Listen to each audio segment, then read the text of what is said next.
अल्लाह ताला ने उनके पास अपने नबी हजरत सालेह अलैहिस्सलाम को भेजा।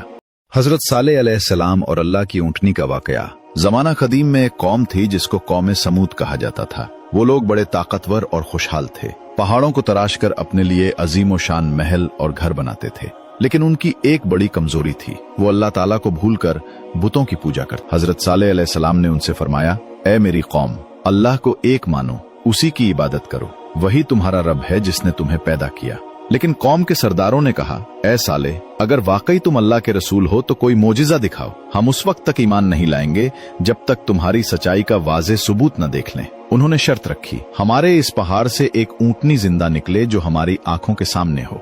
हजरत सालेह अलैहिस्सलाम ने अल्लाह से दुआ की। अचानक सबने देखा कि सख्त पत्थरीले पहाड़ में शिगाफ पड़ा और वहां से एक अजीम खूबसूरत ऊँटनी निकल आई। ये अल्लाह का मोजिजा था। हजरत सालेह अलैहिस्सलाम ने फरमाया, ये अल्लाह की ऊँटनी है, इसे नुकसान न पहुंचाना, ये तुम्हारे लिए आजमाइश है।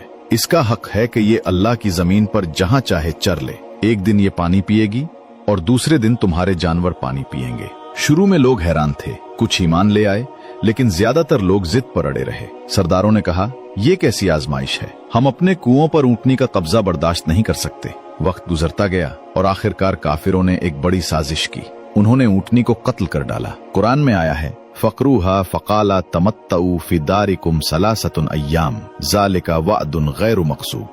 फिर उन्होंने ऊँटनी को मार डाला तो सालेह ने कहा, अपने घरों में 3 दिन और रह लो, ये वादा झूठा ना होगा। तुमने अल्लाह की निशानी को झुटलाया है, 3 दिन बाद अल्लाह का अजाब आएगा।